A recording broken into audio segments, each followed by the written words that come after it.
Youth, and welcome to the online service on Sunday the 23rd of May. Hope you've all had a really good week. Well, this Sunday is actually Pentecost Sunday. I don't know what you know about Pentecost Sunday, but hopefully by the end of this short video you'll know a little bit more and have a better understanding. Let's just watch this first little clip of Pentecost being explained to us. Hey everyone, I'm Asha and I'm from Najavan, a movement of young South Asian Christians chasing after God's heart from all around the world. I'm here to tell you all about the story of Pentecost. Now you can read it for yourselves in Acts chapter 2. A quick summary: after Jesus was crucified, resurrected and ascended back to heaven, all of his friends, the disciples, the apostles, they gathered in a small room. They were waiting, they were mourning, and they were celebrating all of the wonderful things that Jesus did in his life while he was here on earth. All of a sudden, a billowing wind rushed through the room. They didn't quite know what it was, but the Bible describes it like tongues of fire appearing on the disciples' heads. That was the Holy Spirit. It gave them all of these amazing abilities, like speaking different languages, and they used those abilities to go out into the square and share the good news. I came to faith when I was 16 years old through some old friends. They accidentally invited me along to their Bible study group, and I went and loved it. I kept going back week after week and eventually got invited to Sunday services and got more and more involved. One day, the Bible study leader invited me along for a coffee and a catch-up. She pointedly asked me, "Asha, what are you doing here? You're getting really involved at church. What's going on?" I told her the truth. I said, when I look out at my Christian friends, it's really clear to me that they have something that I don't have. Not something material, not a physical object, but something deeper. They have something that I need. I described it to her like a delicious chocolate cake, like I was watching all of my friends eat this amazing cake that I just wanted a slice of. She said, "Asha, that cake you're describing is Jesus." We prayed and I committed my life to God. I asked the Holy Spirit to invade my life and change me from the inside out for the better. In that one moment, I felt peace and hope like I never have before. There have been many highs in my life since that point, but also many tragic lows. One thing I've known for certain is that God's love, protection, and hope always surrounds me and always goes before me. Hebrews 13 tells us that our God is the same as he was yesterday, today, and tomorrow. That means that the Holy Spirit we have access to today is the same one that the apostles experienced on the day of Pentecost. So my challenge to you this week, try and find some quiet space, either by yourself or with a trusted friend, and ask the Holy Spirit to invade your life. Give him the opportunity to change you from within. Begin a journey. Open a door. Start your relationship with a Father, a Creator, a God that loves you so deeply.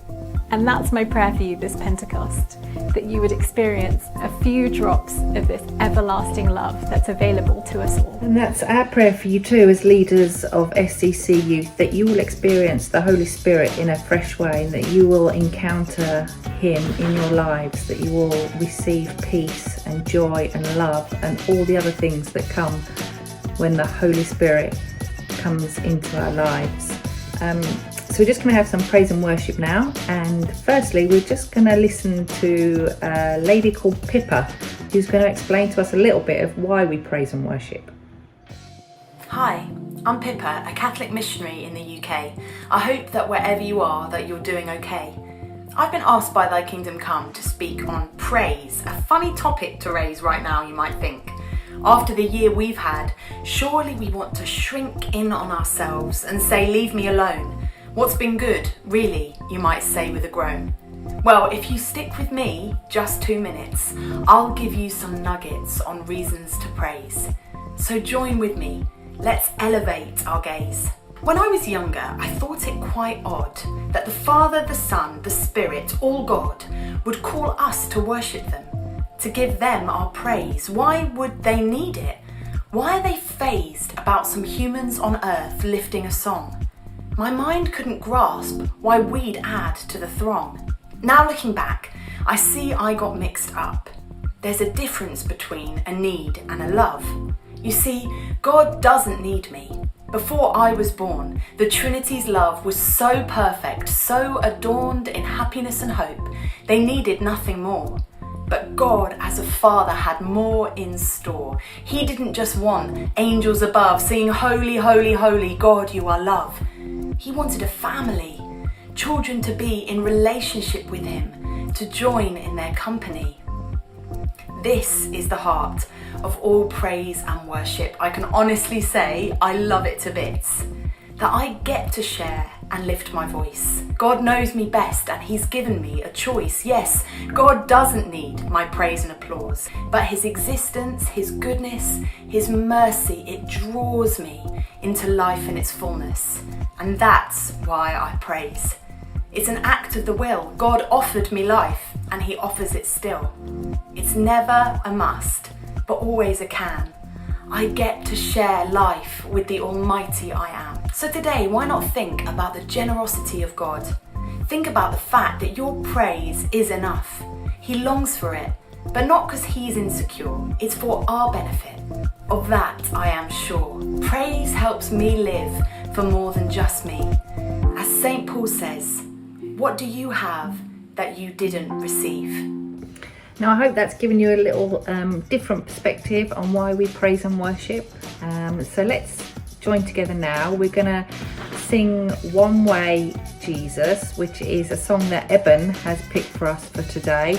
And I know it's one that we sing at a family service, so you all should know it. So why not get up and have a little dance around and worship God as we sing this song together.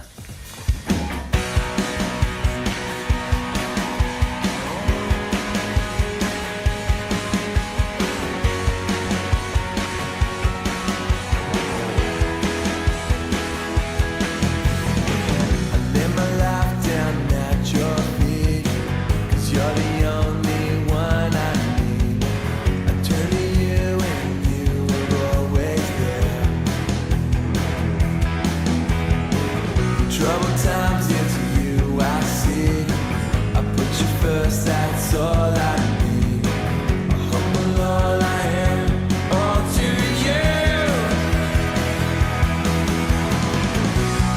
One way, Jesus, you're the only one that I could live for. One way, Jesus, you're the only one that I could live for.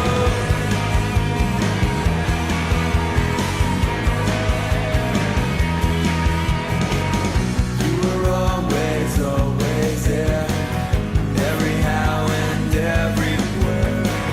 Grace that bound so deeply within me. You will never ever change. Yesterday, today, the same. Forever till forever means no end. Here we go. One way.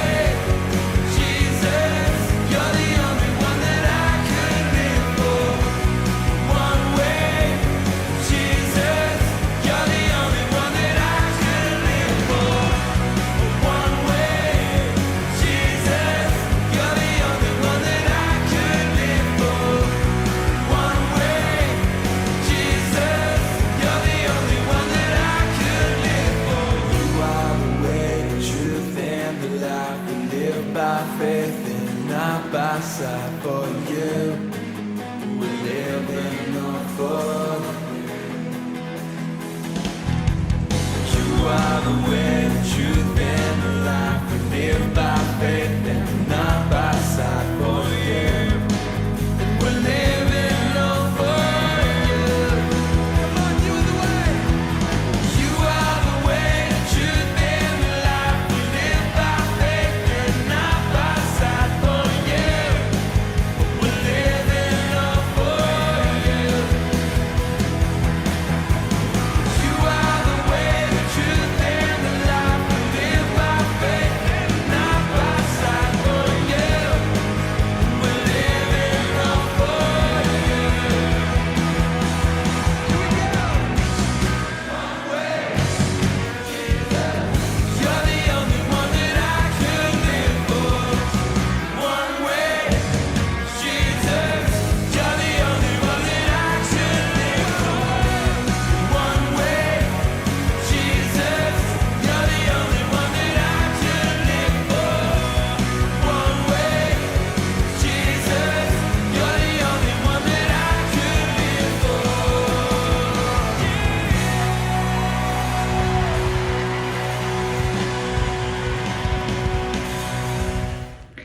So I hope you enjoyed that and had a little jump around, worshipping and praising God.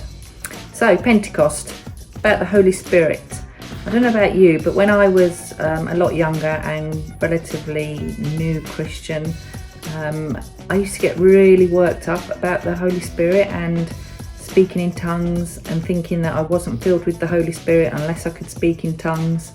But let's just watch this next short film, and I hope you feel encouraged afterwards. There is evidence that the Holy Spirit lives in you, and it's not speaking in tongues. Do y'all want to know what the evidence is? That the Holy Spirit actually has taken up residence and you've released them in your life? It's found in Galatians. Galatians 5.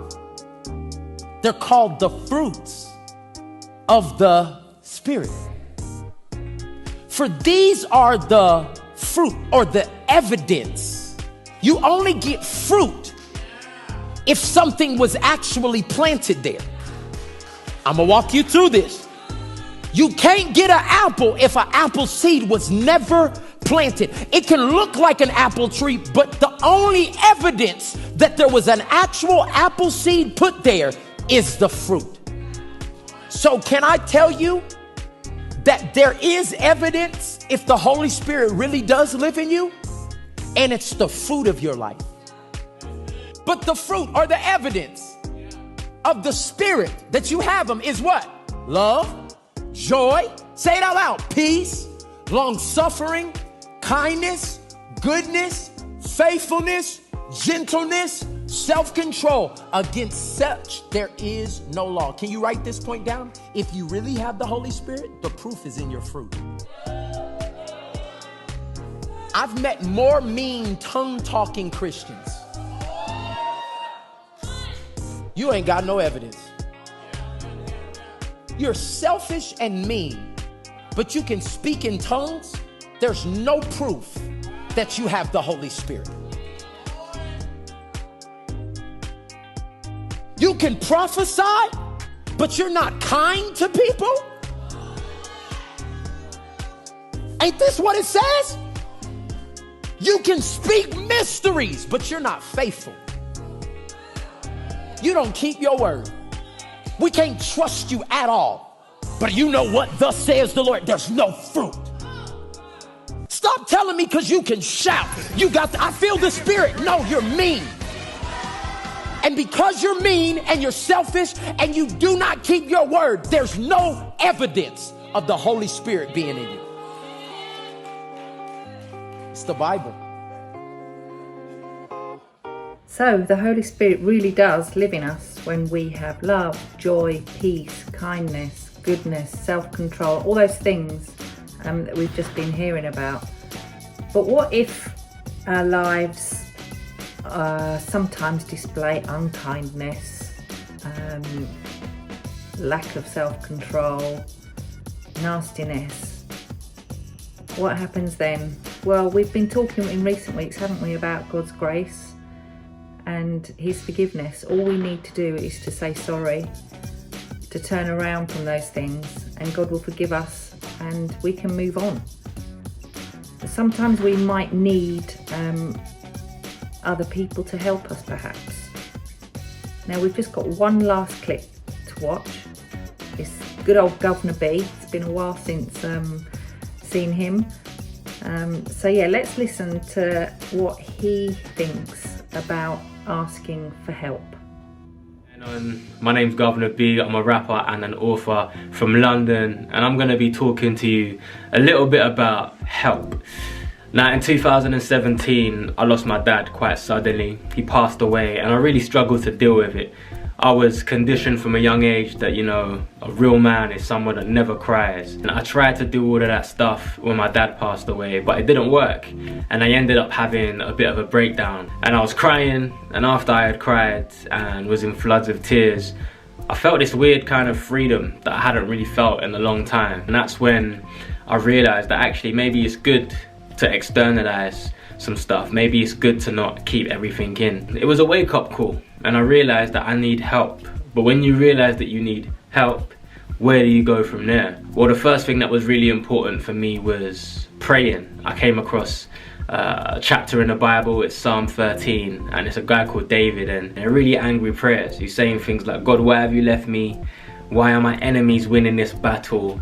And that kind of opened my eyes, because I realized that God is big enough to deal with my real prayers, my real anger and my real doubt. So that was the start of me really praying and telling God what I was truly feeling. The second thing was I had to try and find people in my life that cared about me so that I could be vulnerable with them and practice honesty. So I started to think, who are the people in my life that have consistently been there and shown me that they love me? Even though it's a massive thing for me to be vulnerable, even though it's a huge thing for me to ask for help, I can trust these people because they care for me. And so I started to practice vulnerability and honesty with those people. The last thing that really helped me was finding perspective. I used to look at every Father's Day, every birthday that went by, and get really upset because it felt like my dad was getting further and further away. But then I thought about what I believe as a Christian, and I believe in heaven, and my dad was a Christian too, so I believe that he's in heaven. When I switch my perspective and think about it through the lens of heaven, every Father's Day that goes by, every birthday that goes by,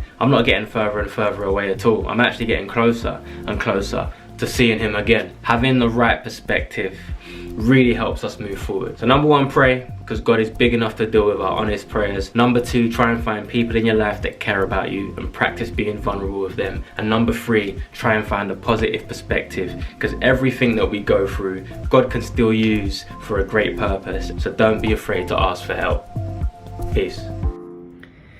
Now, there's some great advice there. Remember to pray, to ask people for help, and to find a different perspective on the things that you're going through. So yeah, I just want to reiterate that everyone who's on the SCC Youth team is ready and waiting to help you with anything that you'd like help with. So please do reach out to us. There's no judgment. I'm telling you now, we've probably been through it ourselves, or perhaps had help with it ourselves from someone else, and we are here for you to support you in whatever you need help with. So please do get in touch about absolutely anything. So yeah, I hope you've enjoyed this week's service. It's been a little bit different. I think we've just got time for this week's TikTok top tip, so let's have a watch. Bet you £20 you can't find the full packet of Smarties. Okay. Right. Empty, empty, full. Okay?